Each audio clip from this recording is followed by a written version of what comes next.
घेऊन यातो ग, घेऊन यातो ग, देवासाठी घेऊन यातो ग, घेऊन यातो ग.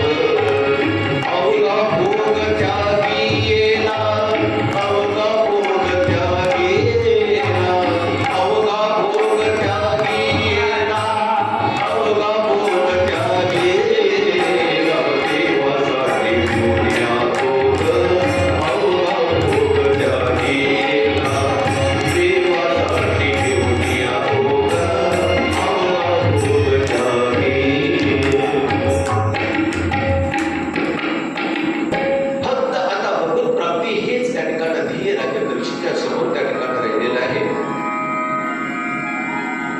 आणि म्हणून सगळा भाग त्या ठिकाणी झोपवलेला आहे. कोणत्याही ऋषींची त्या ठिकाणी मात्र मतवाक्यता एक येईना त्या ठिकाणी वेगवेगळे उपाय त्या ठिकाणी सांगू लागले.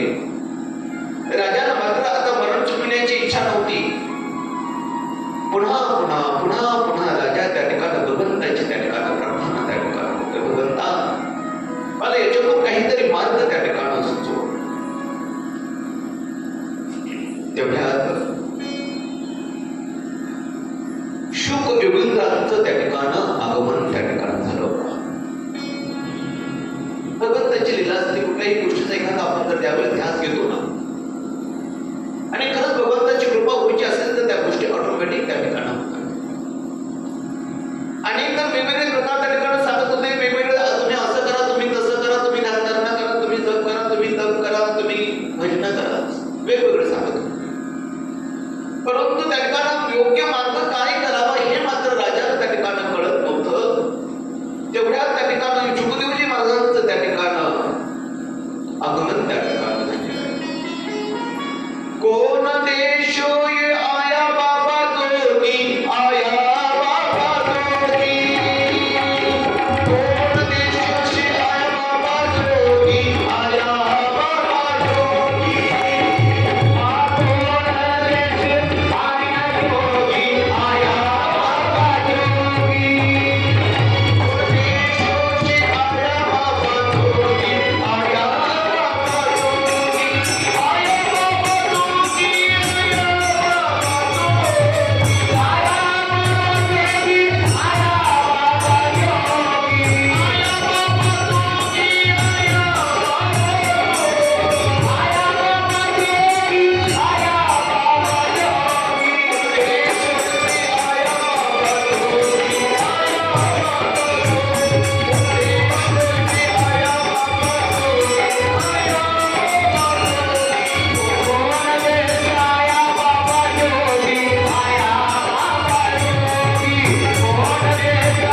बाबा जोगी, आया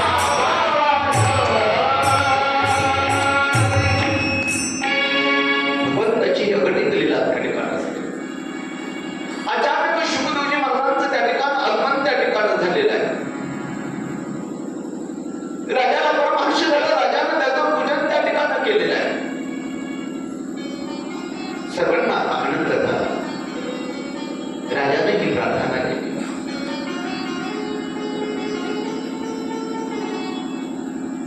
भगवान गायीची धार काढण्यास जेवढा त्या ठिकाणी वेळ लागतो तेवढाच वेळ सुखदेवजी महाराज त्या ठिकाणी कुठेही गेले तर थांबत असतात. जास्त वेळ त्या ठिकाणी कुठेही त्या ठिकाणी थांबत नाहीये. पण आज मात्र या ठिकाणी आवर्जून स्वतःहून या ठिकाणी राजा परीक्षेला श्रीमद भागवत कथा सांगण्यासाठी त्या ठिकाणी आली आहे. का? कारण काहीतरी मागचं देणं त्या ठिकाणी असतं. आपणही आज या असणाऱ्या सभा मंडपामध्ये श्रीमद भागवत कथेसाठी त्या ठिकाणी श्रवण करण्यासाठी आलो. आपली काहीतरी मागची पुण्य आहे. जन्मोजन्मी आम्ही बहुपुण्य केले,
शुभदेवजींना त्या ठिकाणी पूर्ण त्या ठिकाणी करायची, त्याच्यातून मुद्राही त्या ठिकाणी व्हायचं होतं. आणि म्हणून शुभदेवजी महाराज आवर्जून त्या ठिकाणी आलेले आहेत.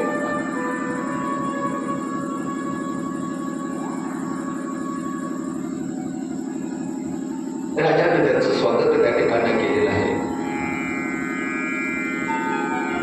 राजा परीक्षिती म्हणतो त्या ठिकाणी माझी विनंती एकच आहे की माझ्या हातून एक अक्षम्य अशा प्रकारचा अपराध त्या ठिकाणी घडलेला आहे. समाधी अवस्थेत असणाऱ्या ब्राह्मणांच्या त्या ठिकाणी मी अपमान त्या ठिकाणी केलेला आहे. मी आतापर्यंत कित्येक असत्तेनं त्या ठिकाणी कर्म केलेली आहे. महाराज, आपल्याकडून आत्मस्वरूपाची प्राप्ती व्हावी म्हणूनच का मला शाप मिळाला असेल? कारण काही गोष्टी जीवनामध्ये काही अघटित घडतात, काही आपल्या मनाविरुद्ध होतात, आपल्याला वाईट वाटतं. परंतु पुढे जाऊन त्या काही गोष्टींचा त्या ठिकाणी पुढे चांगल्या पद्धतीमध्ये त्याचा काहीतरी उपयोग होत असतो. त्या ठिकाणी चांगलं काहीतरी घडायचं असतं. आणि म्हणून राजा परीक्षिती म्हणतो की माझ्याकडून हा अपराध झाला, मला हा शाप मिळाला, काहीतरी मला त्या ठिकाणी माझं हितच त्या ठिकाणी व्हायचं असेल, म्हणूनच त्या ठिकाणी हे सगळं माझ्या हातून त्या ठिकाणी घडलं असावं.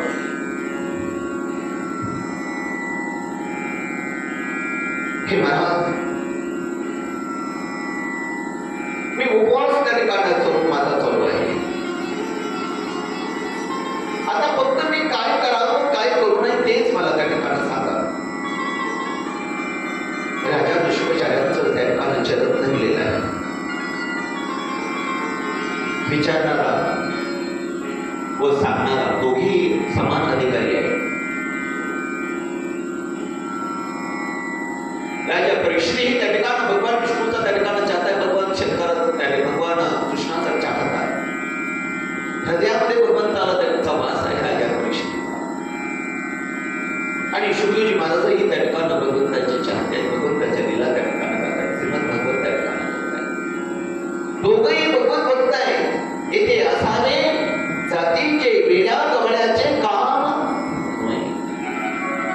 कारण जीवनामध्ये उपदेश जो आहे तो उपदेश कोणीही कोणाला करून चालत नाही. तिथे त्या ठिकाणी त्यांची पात्रता ही त्या पद्धतीची पाहिजे.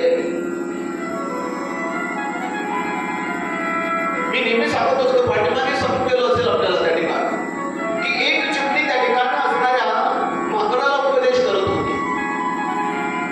पावसाळ्याचे दिवस होते. पावसाळ्याचे दिवस असल्यामुळे एका झाडाच्या फांदी होती, माकड होतं. त्याच माडाच्या फांदीला वरती घरटं चिमणीचं होतं. माकड त्या ठिकाणी पावसानं गारटलं, चिमणीनं आपलं मुख बाहेर काढलं आणि त्या माकडाला उपदेश करू लागली, सांगू लागली, अरे माकड दादा, बिंदास करत थंडीनं गारटलास. अरे माझ्यासारखं असं सुंदर घरटं केलं असतं तर कशाला गारटलं असतं बरं? माकडानं तिरक्या नजरेनं चिमणीकडे पाहिलं, बिचारी आतमध्ये गेली. परत 5-10 मिनिटं झालं तर परत तिनं आपलं मुख बाहेर काढलं. कारण काही ना असं त्या ठिकाणी कोणी एखादं किती जरी बोललं तरी काहीतरी सांगावं असं वाटतं. आमच्या विषयबाबा नित्याने मला 8 वाजता येऊन बसलं, कोणी ऐकायला काही हो, पण त्यांच्या मात्र प्रपंच गप्पा नाही. परमार्थिक त्या ठिकाणी पण ऐकायचं असं ऐकायलाच लागेल नका. पण प्रपंचाबद्दल बोलण्यापेक्षा त्या ठिकाणी काहीतरी हिताचं त्या ठिकाणी बोलणं, काही चित्रपट असते ती बद्दल सांगायची. येतो कळवला म्हणून आमच्या चिमणी पाहिलं त्या ठिकाणी राहावं ना, परत तिनं मुलगा बाहेर काढलं आणि परत त्या ठिकाणी मागण्याला उपदेश करू लागले. मागणं दादा किती बिंदास, किती गारटलास, अरे तुला काही कळलं का नाही म्हटले, आकलीचा आणि तुला पत्ताच नाही म्हटले. ज्यावेळेस ही चिमणी आकलीपर्यंत गेली माकडाच्या, तोपर्यंत त्या माकडाचे त्या ठिकाणी टेम्परेचर वाढलं. माकडाने मागचा पुढचा विचार केला आणि उडी मारली, चिमणीच्या घरट्यापाशी गेलं, चिमणीचं घरटं फोडून खाली फेकून दिलं. चिमणी खाली पडली. चिमणी खाली पडल्यानंतर चिमणी चूर करायला लागली. का वरून माकडानं त्या ठिकाणी खाली पाहिलं, म्हटलं आता मला वाटतं ना, मला सांगा, क्रोधी अविश्वासी त्यासी बोध क्रोधी अविश्वासी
त्याचा रागही त्या ठिकाणी शुभदेवजी महाराजांना आला नाही आणि राजांना पूजन केलं म्हणून त्याचाही आनंद शुभदेवजी महाराजांना वाटला.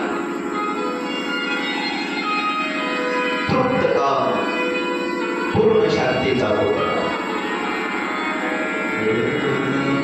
राजस कुमार मदनात भूत राजस कुमार मदनात भूत राजस कुमार मदनात भूत राजस कुमार मदनात भूत विशेषी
आणि आनंद त्या ठिकाणी झाल्यानंतर त्या ठिकाणी राजा परीक्षितीला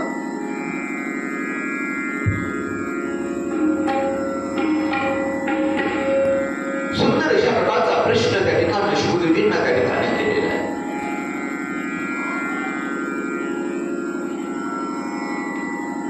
की महाराज त्या ठिकाणी मोक्ष प्राप्तीचं त्या ठिकाणी साधन मला त्या ठिकाणी सांगा. तेव्हा शुभदेवजी महाराज म्हणतात की राजा भागवत धर्माप्रमाणे वागलं की सगळं त्याच्यामध्ये आलं. भागवत धर्माप्रमाणे वागलं की सर्व त्याच्यामध्ये आलं. आपण धर्म म्हणजे काल बघितलेला आहे आणि मग त्याच्या पद्धतीने वागलं की सगळं त्या ठिकाणी आलं का की काही करायची गरज नाहीये. हो पण भागवत धर्म म्हणजे तरी काय नेमकं परत त्या ठिकाणी परीक्षितीने त्या ठिकाणी प्रश्न विचारला. राजा असून विनम्र आहे, श्रीमान आहे, श्रीमंत आहे, पण उदार आहे, तपस्वी आहे, पण तपस्वी असूनही शांत आहे. सर्व वैभव त्या ठिकाणी राजा परीक्षितीकडे आहे, पण एवढं वैभव असूनही सगळ्यापासून विरक्त त्या ठिकाणी भूमिका त्या ठिकाणी राजा परीक्षितीने त्या ठिकाणी अवलंबली. राजाचा ब्रह्मज्ञानाबद्दलचा प्रश्न म्हणजे ऋषीमुनींना आता मानवही त्या ठिकाणी वर्णन केले.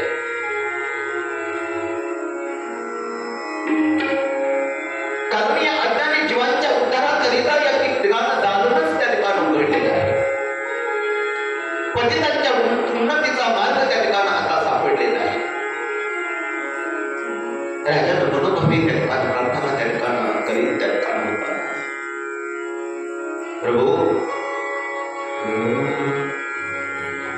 प्रभु चरणी माझी लीन काया, प्रभु चरणी माझी लीन काया, प्रभु चरणी माझी लीन काया, प्रभु चरणी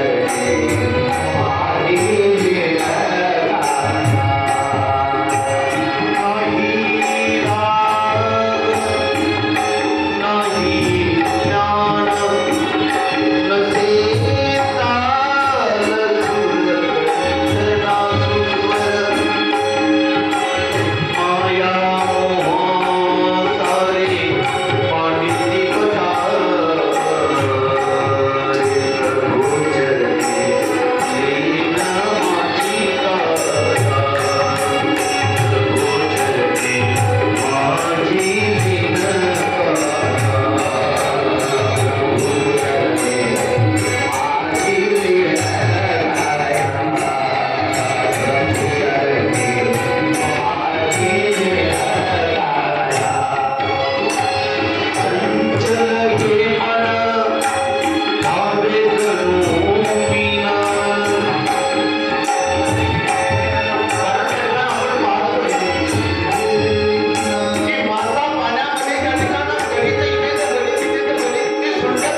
माझी लीन त्या ठिकाणी काय असते, माझं मन त्या ठिकाणं मन तेथे धावले राही विठोबाचे. चंचल अशा प्रकारचं मन भगवंताच्या चैतन्याच्या दृष्टीने आता स्थिर त्या ठिकाणी केलेलं आहे. कारण शुकाचार्यांचं दर्शन म्हणजे त्या ठिकाणी भगवत संतांचं दर्शन त्या ठिकाणी. कारण मी सांगून गेलो की संत नीची देव देवतेची संत निमित्त मात्र द्या प्रदेवा. संत म्हणजे भगवंताचा एक उजवा हात आहे. संत म्हणजे स्वानंदाचा एक हार आहे. संत म्हणजे मुक्तीचं दार आहे. राजा परीक्षितीनं त्या ठिकाणी शुकाचार्यांना नतमस्तक होऊन त्या ठिकाणी नमस्कार केलेला आहे. उंच आसन त्या ठिकाणी बसायला दिलेलं आहे. हरि की कथा सुनाने वाले, हरि की कथा सुनाने वाले, तुमको लाखों प्रणाम, तुमको लाखों प्रणाम, तुमको लाखों प्रणाम, तुमको लाखों प्रणाम. हरि की कथा सुनाने वाले, हरि का दोष बुलाने वाले, तुमको लाखों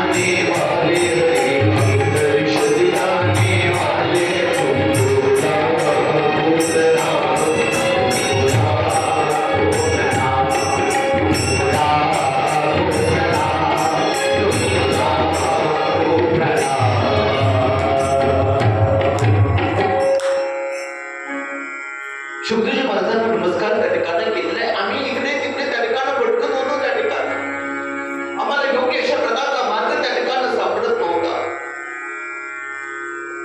हम भूल रहे थे वन में, परखो बैठे हे तन में. आम्ही बाहेर त्या भगवंताला शोधत होतो. इकडे तिकडे त्या ठिकाणी फिरत होतो. पण तो भगवान परमात्मा सर्व साकार निर्गुण निराकार भगवान परमात्मा तो आमच्याच हृदयामध्ये, याची आम्हाला जाणीवच नाही. कैसा हृदयामध्ये विराम असं सर्व सुखाचा आराम की भक्तीसी कामो विषयाकडे. आम्ही बाहेर त्या ठिकाणी फिरतो त्या भगवंताला पाहण्यासाठी. तो आमच्यामध्ये आहे याची जाणीव होती, परंतु आपण मात्र त्याची जाणीव त्या ठिकाणी आम्हाला त्या ठिकाणी करून देते की हा भगवान परमात्मा बाहेर नाही, सर्व घटी राम देहानी एक सूर्य प्रकाश. सर्वांच्या हृदयामध्ये भगवान परमात्मा.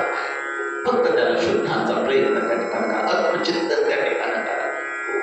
सुख बाहेर नाही, सुख आपल्यात. फक्त ते मिळवण्यासाठी आत्मचिंतन त्या ठिकाणी करणं गरजेचं जीवनामध्ये गरज आहे. राजाने नमस्कार केला, मुक्त असेल त्या ठिकाणी दिलेला आहे आणि मंगलकारक अशा प्रकारचा प्रश्न त्या ठिकाणी केलेला आहे. अहं पृच्छामि संशिदयै योगिनां परं गुरु पुरुषोऽशं यत्कार्य म्रियमाणस्य सर्वदा. शुकाचार्य म्हणजे भगवंताचा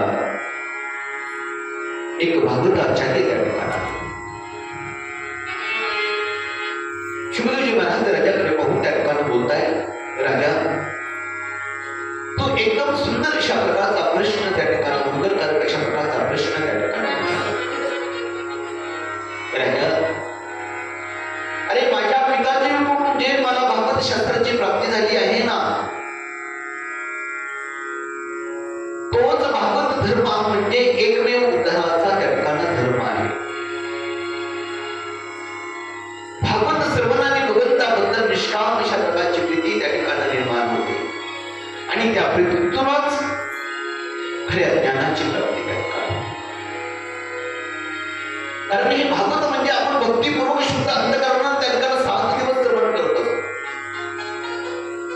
एकेका विषयाची गोडी लागते, आपलं मन त्याच्यामध्ये त्या ठिकाणी रमत जातं आणि मन रमत गेलं की आपण त्याच्यामध्ये विलीन होतो, तल्लीन त्या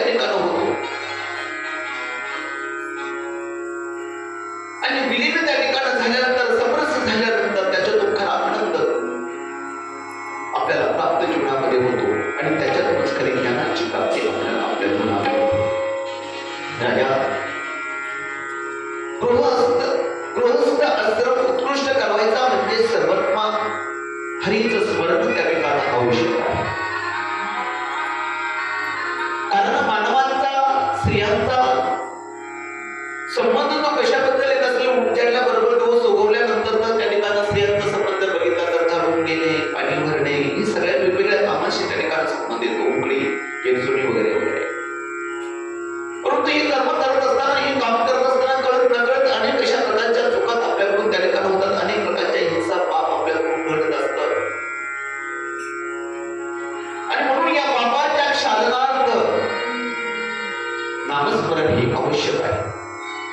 राजा, संसार निवृत्तीसाठी भगवंताचं ध्यान त्या ठिकाणी करा.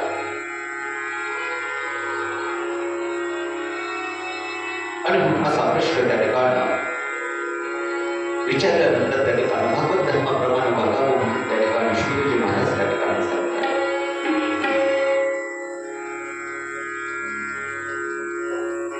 अशा प्रकारे राजा परीक्षित एक एक कथा त्या ठिकाणी श्रवण त्या ठिकाणी करतायत. शुकदेवजी महाराज त्या ठिकाणी एक एक कथा त्या ठिकाणी सांगतायत. कारण हा भागवत म्हणजे त्या ठिकाणी जनांचा प्रजाजनांचा उद्धार करण्यासाठी ही भागवत आहे. तरावया जन केले भागवत, या प्रजाजनांचा उद्धार करण्यासाठीच खरं म्हणजे त्या ठिकाणी भागवत त्या ठिकाणी केलेलं आहे. आणि म्हणून या भागवत धर्माचा त्या ठिकाणी आपण त्या ठिकाणी आचार करावा, विचार त्या ठिकाणी करावा. आणि म्हणून ही भागवत कथा आपण श्रवण करतो. त्या ठिकाणी आता मात्र शुकदेवजी महाराज ही भागवत कथा त्या ठिकाणी सांगतायत. राजा परीक्षित शांत चित्ताने त्या ठिकाणी श्रवण करतात. आणि म्हणून आपणही त्या ठिकाणी भगवंताचं नामस्मरण करावं, की तो सर्व गुण संपन्न असणारा तो भगवान परमात्मा आहे, सर्व संपन्न तो भगवान परमात्मा आहे. अशा देवाला आपण त्या ठिकाणी मानतो. देव माझा माझा माझा माझा देव माझा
शुकदेवजी महाराज व्यासपीठावरती महाराज विराजमान आहे.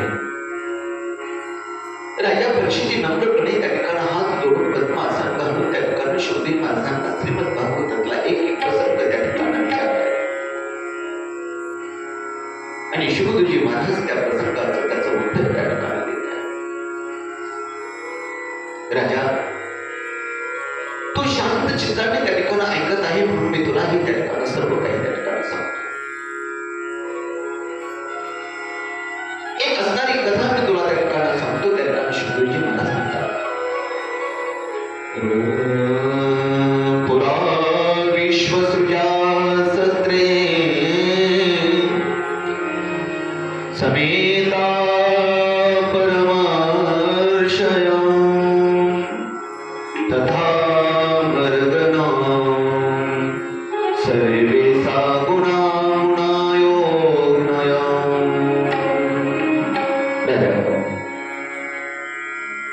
एकदा मरीचितिक विश्वसृष्ट्या ऋषीनं एक यज्ञ सत्र त्या ठिकाणी चालू केलं. त्या यज्ञ सत्रामध्ये अनेक ऋषी मुनी जपी तपी यांना त्या ठिकाणी आमंत्रित त्या ठिकाणी केलं होतं. त्या पद्धतीनं सर्व ऋषी मुनी एक एक एक एक सर्व त्या ठिकाणी आलेले आहेत. सर्व ऋषी मुनी जपी तपी येऊन त्या ठिकाणी अस्वस्थ त्या ठिकाणी झाली आहे. तेवढ्यामध्येच तेथे तेजस्वी असणारे त्या ठिकाणी प्रजापती राजा दक्ष त्यांचंही त्या ठिकाणी आगमन त्या ठिकाणी झालंय. दक्ष आतमध्ये येताच त्या ठिकाणी सर्वांनी उठून त्यांना उत्तमान त्या ठिकाणी केलाय आणि उठून सर्वांनी त्यांना नमस्कार त्या ठिकाणी केलेला आहे. जसं आपण शाळेमध्ये त्या ठिकाणी शिक्षक त्या ठिकाणी शाळेमध्ये आल्यानंतर मुलं सगळे त्या ठिकाणी उठून उभं राहतात. Good morning sir, good afternoon sir त्या ठिकाणी बोलताय म्हणताय. एक त्या आलेल्या अतिथींचा आदर त्या ठिकाणी करताय. त्या पद्धतीनं त्या ठिकाणी प्रजापती राजा दक्ष त्या ठिकाणी आला. सर्वांनी उठून उत्तमान त्या ठिकाणी केलेलं आहे. उठून उभा राहून त्यांनी नमस्कार सगळ्यांनी केलाय. राजा दक्ष त्या ठिकाणी खाली बसलाय. सगळे खाली बसले. सगळ्यांनी उठून नमस्कार केला. परंतु त्या ठिकाणी ब्रह्मदेवानं आणि भगवान शंकरानं त्या ठिकाणी मात्र उठून नमस्कार केला. ब्रह्मदेव महान आहे, सर्वांचे गुरु आहे. त्यांनी नमस्कार नाही केला, ठीक आहे. नाही उठून बोलायचं, ठीक आहे. परंतु भगवान शंकर त्या ठिकाणी राजा दक्ष त्या ठिकाणी म्हणतो की भगवान शंकर हा शंकर म्हणजे माझा जावई आहे आणि माझा जावई म्हणजे माझा शिष्य आहे आणि मी याला उठून उभं राहायला पाहिजे होतं. मला उठून नमस्कार त्या ठिकाणी करायला पाहिजे होता. पण यानं मला त्या ठिकाणी उठून नमस्कार त्या ठिकाणी केला नाही म्हणून दक्षाला मात्र त्या ठिकाणी राग आला. त्या ठिकाणी दक्ष क्रोधानं त्या ठिकाणी गरजलाय. अहो महाशंकर किती निर्लज्ज आहे. माझी असणारी मुलगी त्या ठिकाणी सती मी त्याला अर्पण केली म्हणजेच हा माझा जावई आहे, माझा शिष्य आहे. बघा किती क्रिया कष्ट आहे. पाहिलं ना तुम्ही सगळ्यांना. अमंगल ओ उन्मत्त लोकच याला या ठिकाणी प्रिय आहे. ब्रह्मदेवाच्या आज्ञेने मी याला माझी मुलगी दिली. इसका राग होऊन त्या ठिकाणी राजा दक्ष त्या ठिकाणी थांबला नाही. त्या ठिकाणी शाप दिला राजा दक्षाला. यापुढे देव यज्ञात हवीर भाग प्राप्त त्या ठिकाणी शंकराला होणार नाही असा शाप त्या ठिकाणी दिला. काही सभासदांनी त्या गोष्टीचा निषेध त्या ठिकाणी केला. सभा सोडून त्या ठिकाणी काही केले. तरीही दक्षाने शंकराला शाप त्या ठिकाणी दिलेला आहे. अगदी क्रोधाच्या अधीन त्या ठिकाणी राजा दक्ष त्या ठिकाणी गेला होता. शंकरालाही त्या ठिकाणी बोला बोलत होतो. पण एक एक शब्द जर वाढत गेला तर त्या ठिकाणी भांडण होण्याची शक्यता त्या ठिकाणी आहे. आणि त्याच्यामधून दोघांनाही क्रोध आला तर क्रोधामध्ये अगणित अशा प्रकारची घटना त्या ठिकाणी होऊ शकते आणि म्हणून त्या ठिकाणी नाश होऊ नये कोणाचा एकमेकांचा. म्हणून समंजस्याची भूमिका त्या ठिकाणी भगवान शंकरानं त्या ठिकाणी घेतलेली आहे. भगवान शंकराने सभेचा त्याग केला. त्यांच्या पाठोपाठ सगळे त्यांची असणारी अनुचरही त्या ठिकाणी गेले.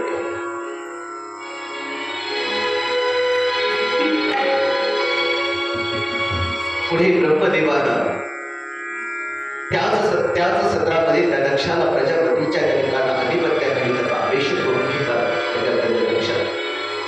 दक्षाच्या हातून. त्यावेळेस आणखीनच अहंकार, अहंपणा, मीपणा त्या ठिकाणी प्रजापती दक्षामध्ये त्या ठिकाणी निर्माण त्या ठिकाणी झालेला आहे. गर्व त्या ठिकाणी त्याला झालेला आहे. तो यज्ञ त्या ठिकाणी पूर्ण झालेला आहे. पुढे त्या ठिकाणी राजा दक्षिण स्वतः आपल्या घरी वाजपेयी बृहस्पती सव या नावानं एक यज्ञ त्या ठिकाणी केलेला आहे. त्या यज्ञामध्ये सर्वांना त्या ठिकाणी आमंत्रित त्या ठिकाणी प्रजापती दक्षानं त्या ठिकाणी केलेलं आहे. सर्वांना आमंत्रण दिलेले आहे. मात्र भगवान शंकराला त्या ठिकाणी आता आमंत्रण दिलं नाहीये. कारण हा जावे, हा शिष्य असूनही तो त्या ठिकाणी मला मान सन्मान त्या ठिकाणी देत नाही म्हणून राग आला होता. म्हणून स्वतःवर त्या ठिकाणी मोठा यज्ञ केला, पण सगळ्याला बोलवलं, पण आता भगवान शंकराला मात्र बोलवलं नाहीये. नवे नवे हमीर भाग जो असतो तो भागही त्या ठिकाणी दिलेला नाही. भगवान शंकर शांत आहे. मात्र पिताजीकडे यज्ञ चालू आहे हे मात्र सती पार्वतीला कळलं आणि म्हणून माहेरी जाण्याबद्दल भगवान शंकराला तिने विचारलं. तेव्हा भगवान शंकर त्या ठिकाणी समजून सांगते, श्री अगं अप्तजन जर देह अभिमानात मंदांत असतील तर त्यांचे घरी जाऊ नये. क्रोधांत व भेद दृष्टी त्यांच्यामध्ये असेल तर त्यांच्याकडे जाऊन आपलं कल्याण, तुझं कल्याण होणार नाही. सती लक्षात. विद्या, तपश्चर्या, द्रव्य, सुदृढ शरीर, वय, कुळ हे जर सर्व सज्जन जर असलं तर ते ठिकाणं हितकारक त्या ठिकाणी. पण तेच जर नीच पुरुषांना जर त्या ठिकाणी मिळालं तर ते दोषदायक त्या ठिकाणी ठरलं. चांगले हात पाय असूनही रस्त्यावरती त्या ठिकाणी जात नाही. चांगले डोळे असूनही नीट नाटक त्या ठिकाणी पाहत नाही. हात पाय असूनही भगवंताची वारी त्या ठिकाणी करत नाही. आमच्या कुर्मदासाकडे बघा पैठणची. कुर्मदासाला हात नाही, पाय नाही. ती आई कीर्तन भजन कथा श्रवण वगैरे असली ना तर तिनं त्या ठिकाणी त्या मुलाला उचलावं आणि त्या ठिकाणी कुठं आणून ठेवावं, त्या कीर्तना भजनामध्ये आणून ठेवायचं, असं काम असायचं. एक दिवस पैठण क्षेत्रातून त्या ठिकाणी वारी निघाली आणि वारी निघाल्यानंतर कीर्तन त्या ठिकाणी होतं. त्या ठिकाणी तेव्हा ते असणारे कुर्मदास त्या ठिकाणी आपल्या आईला म्हणतात, आई मला कीर्तनाला नेऊन सोड ना, आई मला कीर्तनाला नेऊन सोड ना. आई म्हटली, काय तुझा रोज काम, मला रोज नेऊन ठेवायचं, परत घेऊन यायचं, घरचं काम कधी करायचं मी. आई फक्त आज एक दिवस मला नेऊन सोड, परत नाही म्हणणार मी तुला नेऊन सोड. आईनं घेतलं कुर्मदासाला त्या कीर्तनामध्ये नेऊन मांडलं, आपलं काम करण्यासाठी घरी गेली. इकडं कीर्तन पूर्ण झालं, तो आपल्या राऊटीमध्ये आपल्या त्या ठिकाणी घरी त्या ठिकाणी जाऊ लागला. महाराजही त्या ठिकाणी निघाले. पाठवतास महाराज तेवढ्या त्या ठिकाणी असणारे कुर्मदासांना आवाज दिला, ओ महाराज. महाराजाला वाटलं सगळी गेली, आता पुन्हा आवाज देते म्हणून पाहिलं तर त्या ठिकाणी तुला हात नाही, पाय नाही. तसा कुर्मदास त्या ठिकाणी पाहिला. महाराज तेवढं गेली, काय बाबा पंढरीला निघाला वारीला म्हटलं, मी येऊ वारीला भगवंताला भेटायला. आता भानुदास महाराजांना याही मना वाटणं जाई, नकोही म्हणता येईल. या म्हणतो याला हात नाही, पाय नाही, हा कसा वारी करेल पायी वारी? नाही म्हणावं तर आता नाही तर कसं म्हणा. ठीक आहे बाबा, तुला यायचं तर ये, मला कुठं करड घेऊन चालायचं, तुला ये. फक्त पडत्या पडायच्या आशा लोक सगळे त्या ठिकाणी झोपली. त्या ठिकाणी पुढचा प्रोग्राम त्या ठिकाणी कुर्मदासाने घेतला आणि त्या ठिकाणी कुर्मदासाचा प्रवास त्या ठिकाणी पंढरपूरच्या वारीकडे पांडुरंगाकडे लोक सगळे मागून असतो. कुर्मदास त्या ठिकाणी खरखर हात नाही, पाय नाही, खरखर त्या ठिकाणी असा रोज मुक्काम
कसा येऊन पंढरीला पांगळा त्याला हात नाही पाहिजे आता कसं येऊ तुला द्यायचीच असेल तर मी मला येऊन दे म्हणून माझ्या त्या ठिकाणी सांगितलं आता याच्या पुढे मला येवत नाही आता तुम्ही चालले का पंढरीला फक्त चालल्यानंतर तिथे गेल्यानंतर पांडुरंगाला एकच माझा निरोप द्या की भगवंता त्या ठिकाणी तुझा जो भक्त आहे इथपर्यंत त्या ठिकाणी आलेला आहे परंतु त्याच्या पुढे त्याला आता येवत नाही तुला द्यायचं असेल तर दर्शन त्या ठिकाणी त्याला द्यायला का एवढा निरोप माझा त्या ठिकाणी तुमच्या पांडुरंगाला त्या ठिकाणी असा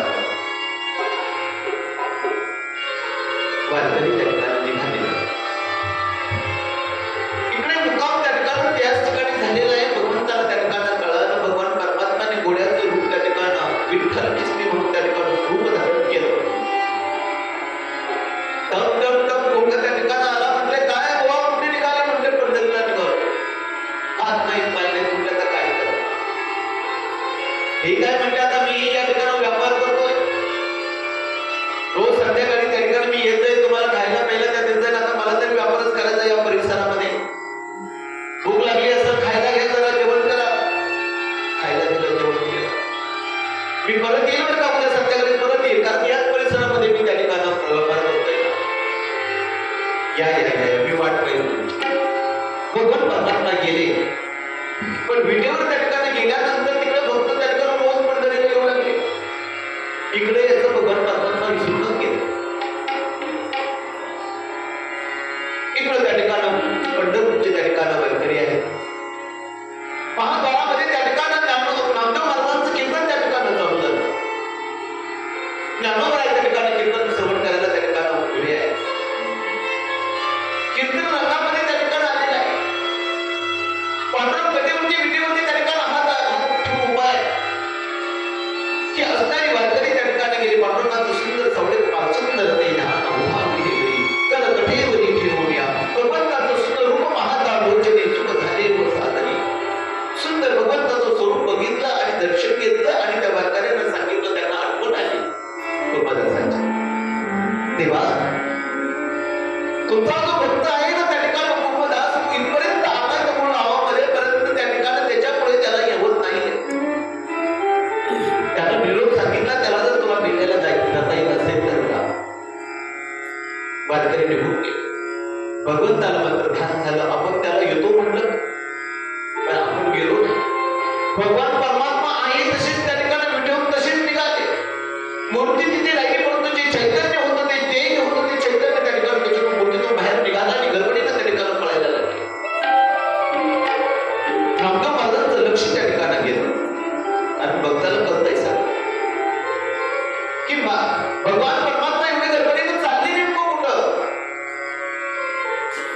आणि म्हणून त्या ठिकाणी नामदेव महाराजांनी कीर्तन बंद केलं चालू कीर्तन बंद केलं नामदेव महाराज निघाले नामदेव महाराजांबरोबर ज्ञानोबा आई त्या ठिकाणी गेले त्यांनाही त्या ठिकाणच कळालं दोघेही म्हटले भगवान पांडुरंग सगळ्याला सोडून वारी सोडून त्या ठिकाणी हा भगवान परमात्मा चाललाय कुठं नेमकं आणि म्हणून त्यांच्या मागे त्या ठिकाणी निघाले पुढे त्या ठिकाणी हा भगवान परमात्मा त्या ठिकाणी पुढे गेलेला आहे हे गोड चोर आपल्या मागे लागले म्हणून त्या ठिकाणी आता कुठेतरी लपाव म्हणून त्या ठिकाणी सावतोबा महाराज त्या ठिकाणी आपल्या गळ्यामध्ये त्या ठिकाणी खुरपायचं काम चालू होतं कारण सावता महाराजही त्या ठिकाणी पहिले त्या ठिकाणी पंढरीचे नित्य नेमाला वारी करत होते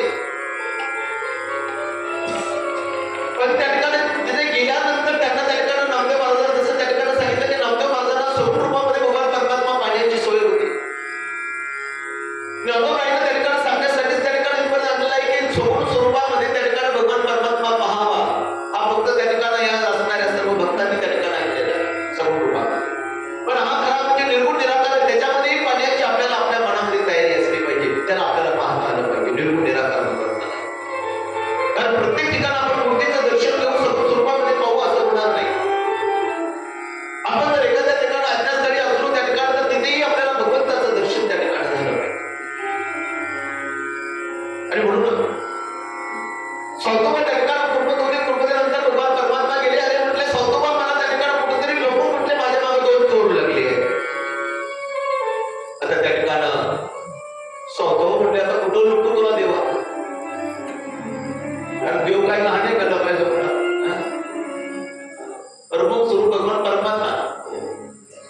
कथा बघणार आहोत. त्या ठिकाणी बलीला पातळ घातलं, त्या ठिकाणी एवढं मोठं रूप धारण केलं त्या ठिकाणी भगवंतानं.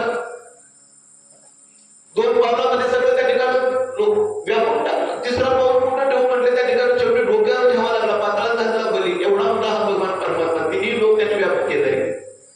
याला पोटामध्ये कसं सांगू मी तुला देवा, तू काय केलंय का कुठं आहे, कुठं नको होतं. अरे देवा, अरे सावता, कुठं नको म्हणतो, काय म्हणत असं काय म्हणतोस. अरे आमच्या धनाबाईनं धरीला पंढरीचा चोर, धरीला पंढरीचा चोर, गळा बांधोनिया चोर, गळा बांधोनिया चोर, धरीला पंढरीचा चोर, धरीला पंढरीचा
ही चोर त्या ठिकाणी धावून पळत आली. कुठे आपला चोर, कुठे चोर, पाहिला का म्हटले आम्ही कुठं पाहिलं.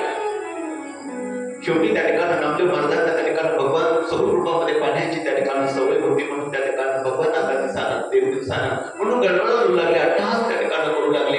अचानक नजर त्या ठिकाणी त्या शिलेकडे गेली. शिलेकडे गेल्यानंतर म्हणजे अहो सापडला आणि म्हणून परत त्या ठिकाणी भगवंताचं स्वरूप त्या ठिकाणी दाखवलं. तेव्हा त्या ठिकाणी सावतोबाने उपदेश त्या ठिकाणी केला नामदेव महाराजांना. नामा, तुला सर्व रूपामध्ये भगवान परमात्मा पाहण्याची सवय लागली, परंतु बाप नामा, हा भगवान परमात्मा निरूप निराकार आहे, त्याची पाहण्याची सवय ठेव. अरे मी तर कुठं बघतोय त्या ठिकाणी भगवंताला. मी अगोदर वारीला त्या ठिकाणी जातो, सगळ्या गोष्टी करू, पण आज मी त्या ठिकाणी भगवंताला त्या ठिकाणी कांदा मुळा भाजी, कांदा मुळा भाजी, भावकी मिठाई माझी, भावकी मिठाई माझी, भावकी मिठाई माझी, भावकी मिठाई माझी, भावकी मिठाई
कार्य ते काम आपण फक्त भगवंतालाच म्हणून त्या ठिकाणी करावं. म्हणजे भगवंत अर्पण त्या ठिकाणी होतं, भगवंताचं चिंतन त्या निमित्तानं होतं, भगवंताचं दर्शन आपल्याला प्रत्येक ठिकाणी वेळोवेळी त्या ठिकाणी होत असतं. आणि म्हणून त्या ठिकाणी नामदेव महाराजांचं त्या ठिकाणी सुखरूपाचं पाण्याचं त्या ठिकाणी धन घेऊन गेलेलं आहे. भगवान परमात्मा चौकडाई नागबाबांना त्या ठिकाणी गाढवामध्ये दिसलेला आहे. नामदेव महाराजांनंतर कुत्र्यामध्ये दिसला, जनावरीला गवऱ्यामध्ये त्या ठिकाणी दिसलेला आहे. आपल्याला माणसामध्ये दिसत नाही, ही आपली खरी खंत त्या ठिकाणी आहे. आणि म्हणून सगळ्यांच्या हृदयामध्ये भगवान परमात्मा त्या ठिकाणी बघा, सगळ्यांना आपुलकीनं प्रेमानं त्या ठिकाणी बोला, प्रेमानं त्या ठिकाणी बघा, बाकी काय जीवनामध्ये. आणि म्हणून त्या पंढरपुरामध्ये त्या ठिकाणी नंतर गेल्यानंतर त्या ठिकाणी त्या पूर्वदर्शनाला त्या ठिकाणी दर्शन त्या ठिकाणी भगवंताला त्या ठिकाणी दिलेलं आहे. असा हा भगवान परमात्मा कृपाळू दयाळू असणारा हा भगवान परमात्मा आहे. आणि मग त्याच्यासाठी आपण त्या ठिकाणी भगवंताला वारीला त्या ठिकाणी दिलं पाहिजे. चांगले हात पाय आपल्याला सगळ्या गोष्टी आहेत, त्याचं कर्म त्याचं काम आपण त्याचं कार्य त्या ठिकाणी आपण जीवनामध्ये त्या ठिकाणी आल्यानंतर केलं पाहिजे. आणि एवढं सगळं अजूनही आपण जर असणार हा नंतर जर असं त्या ठिकाणी वाईट चांगल्या वेगळ्या कामासाठी घातला तर काय उपयोग आहे शेजारचा, तेही आपल्याला दोषकारक त्या ठिकाणी ठरलं जात आहे. आणि म्हणून मग त्या ठिकाणी सुखदेवजी महाराज त्या ठिकाणी सांगताय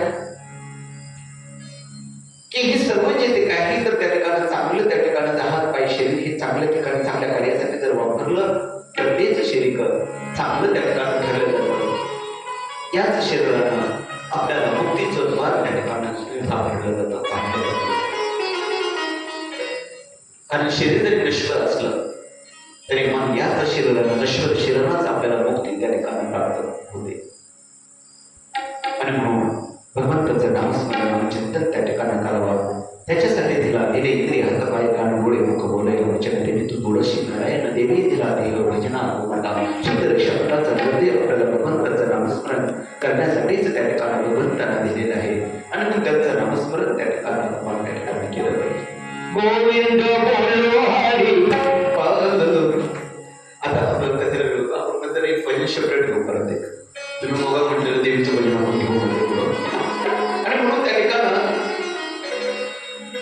की हे सर्व त्या ठिकाणी आहे सुदृढ शरीर वय हे सर्व त्या ठिकाणी पुरुषांना आहे असं.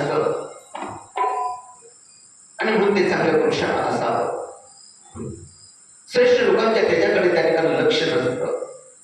म्हणून अशा प्रवृत्तीचे लोक आपले बांधव जरी असले तरी त्यांच्याकडे आपण जाऊ नये. कारण जे अभिमानी आहे, जे अहंकारी आहे, जे अहंकारी आहे, त्यांना देव पाण्याचे किंवा आपुलकी प्रेम जीवाला एकमेकाबद्दल त्या ठिकाणी नसतो. ते त्यांच्या भ्रमामध्ये त्यांच्या पैशाच्या त्यांच्या संपत्तीच्या भ्रमामध्ये त्या ठिकाणी असतात. त्यांना माणसाची किंमत त्या ठिकाणी कळत नाही. आणि म्हणून शत्रूच्या बाणांच्या घावापेक्षा मर्मस्थानी भिंदणारी निंदात्मक वाक्य ही खोल जखम करून जातात. प्रेम तू पित्याकडे गेलीस तरीही त्यांना आनंद होणार नाहीये. तुझा मान त्या ठिकाणी राखला जाणार नाही. सती मला असं वाटतं तू जाऊच नाही. पण सती त्या ठिकाणी म्हणते कारण आता बाहेरला जाऊ नको म्हणण्याचं तिला थोडं जर वाईट वाटतं. मग तुम्ही जरी त्या ठिकाणी माझ्या पित्याला कुठे त्या ठिकाणी नमस्कार केलाय, तुम्ही त्यांचा अपमानच केलाय ना, मला सारं कळलंय. अगं सध्या तसं नाहीये. मी उठून जरी सत्कार त्या ठिकाणी राजा दक्षला त्या ठिकाणी केला नसेल तरी तुझ्या पित्याला तसं वाटत असेल, पण त्यांच्यामध्ये त्यांच्याबद्दल माझ्या मनामध्ये आदराचं स्थान आहे. उठूनच नमस्कार करायला पाहिजे असं नाहीये. मला आदर आहे, प्रेम आहे त्यांच्याबद्दल. मी मनानं आतल्या आत त्या ठिकाणी त्यांना वंदन त्या ठिकाणी केलं, नमस्कार त्या ठिकाणी केला. कारण काही गोष्टी अशा असतात की क्रियेपेक्षा कर्मापेक्षा मनाने आपण त्या ठिकाणी भगवंताविषयी त्या ठिकाणी गेलो. आणि म्हणून मी माझ्या मनानं त्यांना त्या ठिकाणी वंदन त्या ठिकाणी केलं. त्यांना कळलं नसेल त्याला निधन काय होतं. सत्पुरुषांची कीर्ती समृद्धी पाहून ज्यांना युवा वाटतो त्यांच्या त्यांच्याशी फारसा संपर्क त्या ठिकाणी नसावा. दुसऱ्यांचा उत्कर्ष पाहून ज्यांना दुःख होतं त्यांच्यापासून आपण दूर राहायला पाहिजे. खरा नमस्कार करावा तो हृदयस्थ सर्वत्र त्या ठिकाणी असणारा तो भगवान परमात्मा, त्यालाच आपण नमस्कार करावा. भगवान शिवजी त्या ठिकाणी सतीला त्या ठिकाणी समजवण्याचा प्रयत्न त्या ठिकाणी करतात. विश्वसृष्ट्यांच्या यज्ञात दक्षानं माझा तिरस्कार त्या ठिकाणी केलेला आहे. तो मला तुच्छ त्या ठिकाणी समजतो, नवीन मला तो शत्रू समजतोय आणि म्हणून तो तिकडे न बोलवता जाऊ नये हेच मला त्या ठिकाणी योग्य वाटतंय. कारण कुठं जावं कुठं जाऊ नये हा महत्वाचा प्रश्न आहे. आपल्याला बोलवलं तरी त्या ठिकाणी जाऊ नये, आमंत्रण आलं तरी जाऊ नये, चिठ्ठ्या आल्या तरी जाऊ नये, पत्रिका देऊन आल्या तरी जाऊ नये, गावात भोगे तरी चालले. आज तमाशा आहे, या जाऊ नये, बोलून आलं तरी जाऊ नये. एखाद्याच्या लग्न कार्याला, एखाद्याच्या घरगुती कार्यक्रमाला बोलवलं तरच जावं. कारण आपल्याला माहित नसतं यांनी आपल्याला जाणून बुजून बोलवलं नाही का विसरून राहिलं हे आपल्यालाही माहित नसतं. आणि आपण जर न बोलवता जर एखाद्याच्या घरी गेलो, त्याची जर बोलण्याची इच्छा नसेल तर त्यांनी त्या ठिकाणी आपल्याकडे पाहून त्या ठिकाणी काना डोळा करतो, आपल्याला त्या ठिकाणी योग्य सन्मान त्या ठिकाणी देत नाही. मग आपला अपमान करून घेण्यासाठी जायचं तरी आणि मग अशा वैयक्तिक लग्न कार्याला, अशा बाकीच्या कार्यक्रमाला त्या ठिकाणी बोलवलं तरच जावं, नाही बोलवलं तर जाऊ. आणि परमार्थिक कार्याला बोलवणं आलं नाही तरी जावं. दादांना काहींना सांगितलं असं, या बाबा कार्यक्रमाला, या बाबा कार्यक्रमाला, भागवत कथा चालू आहे, नाही दादाने बोलवलं जावं लागेल. पण काहींना सांगता नसलं आलं, काहींना पूर्ण करता नसतील आले, कोणाच्या घरी नसत जाता आलं. पण तरीही काही मंडळी या ठिकाणी नाही, आपल्या गावामध्ये श्रीमद भागवत कथा चालू आहे, आपण गेलं पाहिजे, श्रवण केलं पाहिजे. भगवंताचं नामस्मरण आपल्या कानावरती त्या ठिकाणी आलं पाहिजे. आपल्याला कोणाच्या घरी जायचं नाही, आपल्याला कोणाच्या घरी जायचं नाही. माता भगवतीच्या रेणुका मातेच्या त्या ठिकाणी महादरबारामध्ये या ठिकाणी आपल्याला कथा श्रवण करायचं भाग्य आपल्याला या ठिकाणी लागलं. कारण जरी दादांनी त्या ठिकाणी त्यांच्या आईच्या वर्ष श्राद्धा निमित्तानं हा कार्यक्रम ठेवला असेल, मागं तर त्यांनी त्या ठिकाणी केलेलाच आहे, कार्यक्रम करतच आलेले आहे. परंतु यंदा त्या ठिकाणी निमित्त त्या ठिकाणी साधलं गेलं या 51 महिन्यामध्ये.